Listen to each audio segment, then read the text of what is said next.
Welcome to horror nights with देके। उम्मीद करता हूँ आप सब लोग खैरियत से होंगे।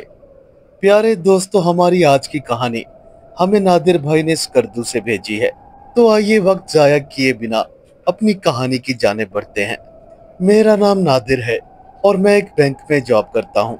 जो कहानी मैं आज आपको सुनाने लगा हूँ, ये मेरे वालिद साहब ने मुझे बचपन में सुनाई थी। उन दिनों वो एक जिम्मेदार के डेरे पर काम किया करते थे। एक दफा ऐसा हुआ कि वो पास वाले गांव में किसी की शादी में शिरकत करने के लिए जा रहे थे। ये सर्दियों के दिन थे और रात भी काफी गहरी हो चुकी थी। दोस्तों, गांव में ज्यादातर लोग शॉर्टकट रास्ते ही अपनाते हैं। लिहाजा मेरे वालिद साहब भी खेतों से होते हुए दूसरी बस्ती में जल्द से जल्द पहुंचना चाहते थे। अभी उन्होंने आधा ही रास्ता तय किया था कि उन्हें दूर से ही एक दरख्त को आग लगी हुई नजर आई। इस आग के शोले इतने बुलंदो बाला थे कि वो देखकर ही परेशान हो गए। वो दिल ही दिल में ये सोच रहे थे कि अगर ये आग खेतों को लग गई तो दूर दराज के इलाके इस शदीद आग की लपेट में आ जाएंगे, और ये भी हो सकता है कि शायद कोई जानी नुकसान भी हो जाए। मेरे वालिद साहब ने मुझे बताया कि मैं काफी देर तक तो यूं ही परेशानी के आलम में उस आग को देखता रहा, लेकिन बार बार मेरे दिल में ये ख्याल भी आ रहा था कि इतनी शदीद और तेज आग को अभी तक मेरे सिवा किसी और ने क्यों नहीं देखा। अब मुझे अंदर ही अंदर से घबराहट पैदा होने लगी थी। फिर अचानक ऐसा हुआ कि आग के शोलों में से एक शोला हवा में उड़ता हुआ मेरी जानिब बढ़ा। खौफ के मारे मेरे मुंह से एक जोरदार चीख निकली और मैं तेजी से पीछे की तरफ भागने लगा। अब मुझे अंदाजा होने लगा था कि ये आग कोई आम आग नहीं, बल्कि एक शैतानी खेल है। मैं तेजी से भागता हुआ अपनी गांव की जानिब बढ़ रहा था और साथ साथ आयतल कुर्सी का विर्द भी कर रहा था। मैं खेतों में काफी देर तक हाँफता कांपता अपने गांव की जानिब बढ़ रहा था। खुदा ने मुझ पर करम किया और मैं किसी तरह अपने डेरे पर पहुंचने में कामयाब हो गया। डेरे पर आते ही मेरी मुलाकात सबसे पहले मलिक नवाज साहब से हुई, जो कि गांव के बहुत बड़े जागीरदार थे। उनका तारुफ महज इतना करा देता हूँ कि उनकी जागीर में कई गांव आते थे। जहां पर वो इतने बड़े जिम्मेदार आदमी थे, वहां पर उतने खुदा तरस भी। मेरी हालत को देखकर मलिक साहब परेशान हो गए और मुझे तसल्ली देने लगे। देखो बेटा, घबराओ नहीं। ये जिन्नात विनात हमें डराते तो जरूर है, मगर हमारा कुछ नहीं बिगाड़ सकते। मेरा भी कई मर्तबा इस मखलूक से सामना हुआ है। अगर हम इन्हें तंग ना करें तो शायद ये भी हमसे दूर रहना ही पसंद करते हैं। मेरे ख्याल में अब तुम बेफिक्र हो जाओ, और हाँ, बस्ती में इस वाक़ये का किसी से जिक्र न करना। मलिक साहब ने मेरी हिम्मत बंधाई और मुझे घर छोड़ आए, लेकिन इसके बावजूद मुझे कई दिन तक बुखार रहा। जब मैं मुकम्मल तौर पर सेहतयाब हुआ तो आखिर एक दिन मुझसे रहा न गया। मलिक साहब, क्या आप वाकई सच कह रहे थे? मेरे साथ होने वाला वो वाकया क्या जिनों की कारस्तानी थी? मैंने सवालिया नजरों से मलिक साहब की जानिब देखा। मेरे इस सवाल पर पहले तो उन्होंने मुझे टालने की कोशिश की, लेकिन फिर मेरे तजस्सुस को देखते हुए बोले, देखो बेटा, ये आज से 25 बरस पहले का वाकया है। जून का महीना था। गर्मी अपने जोबन पर थी। मैं इशा की नमाज पढ़कर अकेला पुल की तरफ टहलने निकल गया, क्योंकि वहां पर यार मोहम्मद की एक परचून की दुकान हुआ करती थी। मैं रोज रात को उसके पास जाकर बैठता और हम दोनों खूब गप्पे हाँकते थे। रोज की तरह मैं आज भी यार मोहम्मद की दुकान पर पहुंचा और हमने खूब गप्पे हाँकी। उन दिनों हमारा ये गांव चंद घरानों पर मुश्तमिल था, लिहाजा हम सभी लोग एक दूसरे से अच्छी तरह से वाकिफ थे। यार मोहम्मद के साथ 2 घंटे गुजारने के बाद आखिरकार मैं धीरे धीरे कदमों से घर की जाने बढ़ने लगा। उन दिनों अक्सर गांव में चौकीदार का बंदोबस्त नहीं होता था और सभी लोग अपनी हिफाजत खुद किया करते थे। मैं रात के उस पहर अकेला चलता हुआ अपने गांव की जाने बढ़ रहा था। मैं जैसे ही पुल के दरमियान वाले रास्ते पर पहुंचा तो अचानक मेरी नजर एक औरत पर पड़ी, जो कि मुझसे चंद ही कदम फासले पर गांव की तरफ अकेले चली जा रही थी। रात के इस वक्त एक तन्हा औरत को देखकर मुझे थोड़ी हैरत जरूर हुई, लेकिन फिर मैंने अपने चलने की रफ्तार जरा तेज कर दी ताकि उसके करीब पहुंचकर उससे पूछूं कि आखिर वो रात के इस पैर कहाँ से आ रही है। मेरे दिल में बस यही ख्याल आ रहा था कि शायद इस औरत को किसी की मदद की जरूरत होगी, या फिर ये भूली भटकी हमारे गांव की जानिब निकल आई है। मैं जैसे ही उस औरत के करीब पहुंचा तो उसे धीमे से आवाज दी, अरे ओ बीबी, तू कौन है और इस वक्त कहाँ जा रही है? मेरे आवाज देने पर उस औरत ने पलटकर मेरी जानिब देखा और एकदम से अपना मुंह घूंघट में छुपा लिया। मैंने काफी देर तक उस औरत पर गौर किया, मगर वो मुझे किसी भी सूरत जानी पहचानी मालूम ना हुई। चांद की इस चांदनी रात में एक बार तो मुझे उसका चेहरा साफ दिखाई दिया, मगर फिर भी अब तक मैं उसे पहचान ना पाया था। मैं दोबारा से उस लड़की से मुखातिब हुआ, देख बीबी, तू कौन है और रात के इस पहर गांव में क्या कर रही है? अब की बार उस औरत ने अपनी खामोशी तोड़ी और अपना मुंह घूंघट में छुपाते हुए मुझसे बोली, वो दरअसल बात यह है कि मैं अपने घर से भाग कर आई हूँ और किसी पनाह की तलाश में हूँ। ओह अच्छा, तो ये बात है। क्या तुम्हारा इस बस्ती में कोई जानने वाला है? मेरा मतलब कोई अजीज या रिश्तेदार वगैरह? मैंने फिर से सवाल किया। नहीं साहब जी, मेरा यहाँ कोई नहीं है। मैं जब घर से भाग कर आई तो सीधा बस अड्डे पर चले गई। वहां पर जो बस जाने के लिए तैयार खड़ी थी, बस उसी में बैठकर यहाँ आ पहुंची हूँ। दूर से जब मुझे ये बस्ती नजर आई तो बस मैं इधर ही चल पड़ी हूँ। मेरा बाप नशा करता है और शायद यही वजह है कि उसने मेरी बड़ी बहन को बेच डाला।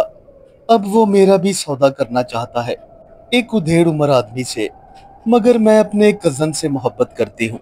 इतना कहकर वो लड़की खामोश हो गई। अच्छा, तो ये माजरा है। तो फिर तुमने अपने उस कजन से खुफिया निकाह क्यों नहीं कर लिया? बेहतर तो यही था कि तुम उससे शादी कर लेती और तुम दोनों किसी और शहर शिफ्ट हो जाते। मैंने नसीहत करने वाले अंदाज में उस लड़की को जवाब दिया, देखें, आप सही कह रहे हैं, मगर मेरा कजन ये मानने को तैयार नहीं था। वो निहायत डरपोक इंसान है। कहता है कि तुम्हारा नशई बाप बाद में मेरे घर वालों को परेशान करेगा, लिहाजा वो ये कदम नहीं उठा सकता। बस हालात के हाथों मजबूर होकर आज मैंने अपना घर छोड़ दिया है। उस लड़की की कहानी सुनकर अब मुझे दिल ही दिल में उस पर तरस आ रहा था। अरे, मेरे ख्याल में तुम्हें थोड़ा इंतजार करना चाहिए था। एक जवान लड़की के लिए यूं घर से भाग कर आना जरा भी मुनासिब नहीं। क्या तुम सोच भी सकती हो कि तुम्हारे साथ क्या क्या हो सकता है? जमाना बहुत खराब है। खैर, अब ये बताओ कि तुम कहाँ जाओगी? मैंने दोबारा से लड़की की जानिब देखते हुए कहा, मगर वो खामोशी से मेरी जानिब देखती रही। भला बेचारी कहती भी तो क्या। खैर, कोई बात नहीं। अब तुम यहाँ आ गई हो तो मैं तुम्हारे रहने का कोई ना कोई बंदोबस्त करता हूँ।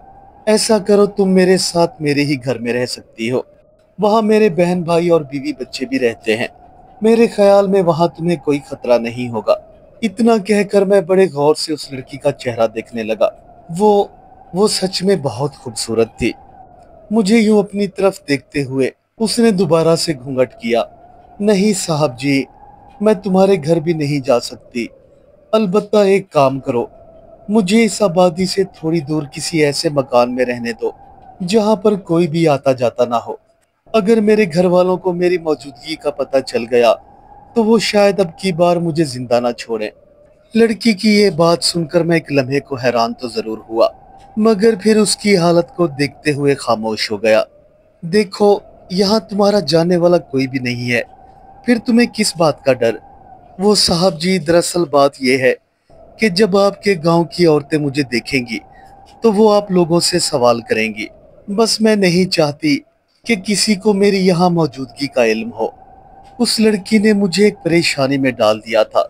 ना तो वो मेरे घर रहती थी और ना ही कोई ऐसी जगह थी कि जो महफूज हो। खैर, अगले ही लम्हे मुझे अपने रकबे पर बने हुए डेरे का ख्याल आया, जो बरसों से वीरान पड़ा हुआ था।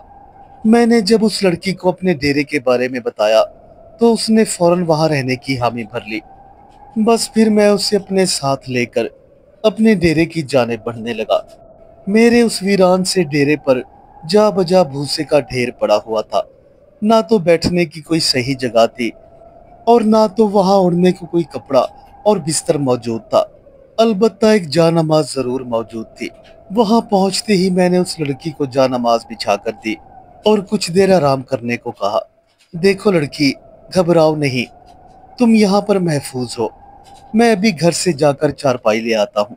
मैं जैसे ही जाने के लिए मुड़ा तो उस लड़की ने मुझे आवाज दी, अरे साहब जी, चारपाई की जरूरत नहीं, मैं यही मुसल्ले पर ही सो जाऊंगी। लड़की को डेरे पर छोड़ने के बाद मैं अपने घर वापस आ गया।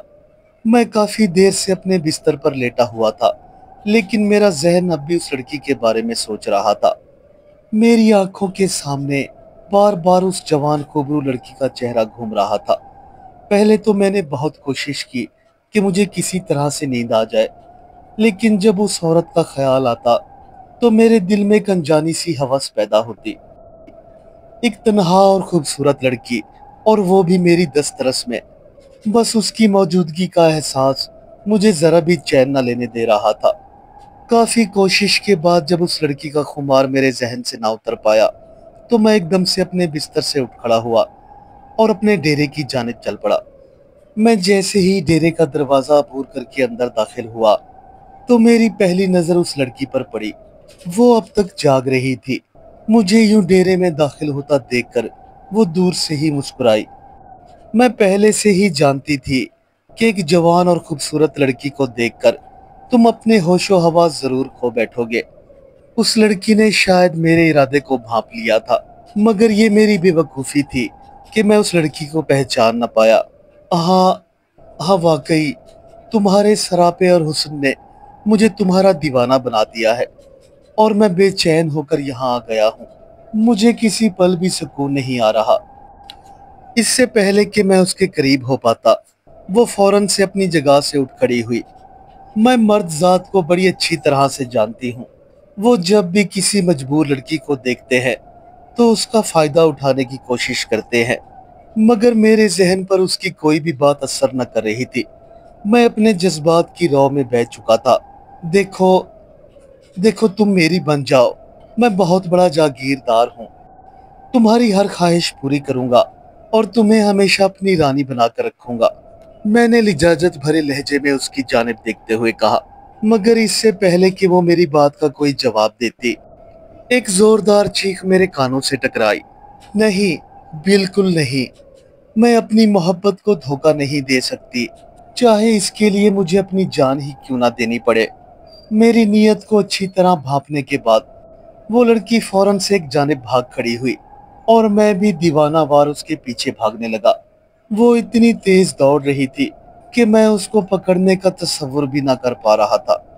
खैर, फिर भी मेरी हवस ने हिम्मत न हारी और मैं मुसलसल उसका पीछा करता रहा। खेतों के बीच से भागते भागते अचानक उस लड़की ने अपना रूप तब्दील किया और किसी फाख्ता की तरह उड़ती हुई एक दरख्त पर चढ़ गई। इससे पहले कि मैं कुछ समझ पाता, एकदम से उस दरख्त को आग लग गई और मैं घबरा कर एकदम से पीछे को हट गया। आग के शोलों के दरमियान वो लड़की इस कदर इत्मीनान से बैठी थी कि जैसे कोई दुल्हन अपनी सेज पर बैठी हो। अगले ही लम्हे उसने एक जोरदार कहका लगाया, ए हवस के पुजारी, ए लालची इंसान, एक अकेली लड़की को देखकर तू अपने दीन और मजहब को फरामोश कर बैठा, लेकिन तू ये नहीं जानता कि मैं तेरी तरह इंसान नहीं बल्कि एक नेक जिनजादी हूँ। तुम खुशकिस्मत इंसान हो जो मुझे छू नहीं सके। अगर तुम मुझे छू लेते तो वहीं जलकर भस्म हो जाते। न जाने तुम्हारी तरह कितने गुनहगार मेरी आग में जलकर भस्म हो चुके हैं, लेकिन मैं इतना जानती हूँ कि तुम में अब भी थोड़ी बहुत इंसानियत बाकी है, इसीलिए तुम्हें माफ कर रही हूँ। मगर इतना याद रखना, जब भी बुराई की तरफ बढ़ोगे तो तुम्हें मेरा सामना करना पड़ेगा। बस इतना कहकर वो लड़की उन्हीं भड़कते हुए शोलों में कहीं गायब हो गई। आसमान से बातें करती हुई वो आग अब आहिस्ता आहिस्ता ठंडी होने लगी थी। इस मंजर ने मुझे इस कदर दहशतज़दा किया कि मैं वहीं बेहोश होकर गिर पड़ा। आज तुम्हारी हालत को देखकर मुझे वो दिन याद आ गए। तुम एक अच्छे इंसान हो, लिहाजा उसने तुम्हारी भी जान बख्श दी है। मगर इतना याद रखना कि अपनी जिंदगी में कभी भी बुराई की तरफ न बढ़ना, नहीं तो वो औरत तुम्हें भी जलाकर भस्म कर देगी। इतना कहकर मलिक साहब खामोश हो गए और मैं बड़ी हैरानी से उनकी जानिब देखता रहा। पूरे गांव में मलिक साहब के बाद दूसरा इंसान मैं था जिसके साथ ये वाकया रूनुमा हुआ। हालांकि आज इस वाक़ये को 30 बरस बीत चुके हैं, मगर मेरे दिलो ज़हन पर अब भी ये वाक़या बिल्कुल तरोताज़ा है और शायद मरते दम तक मैं इस वाक़ये को फरामोश न कर सकूं। उम्मीद करता हूं मेरे दोस्तों को आज की कहानी पसंद आई होगी। हमारे चैनल को सब्सक्राइब करें और वीडियो को अपने दोस्तों के साथ शेयर करना ना भूलें। मिलते हैं कल एक नई कहानी के साथ। तब तक के लिए अल्लाह हाफिज।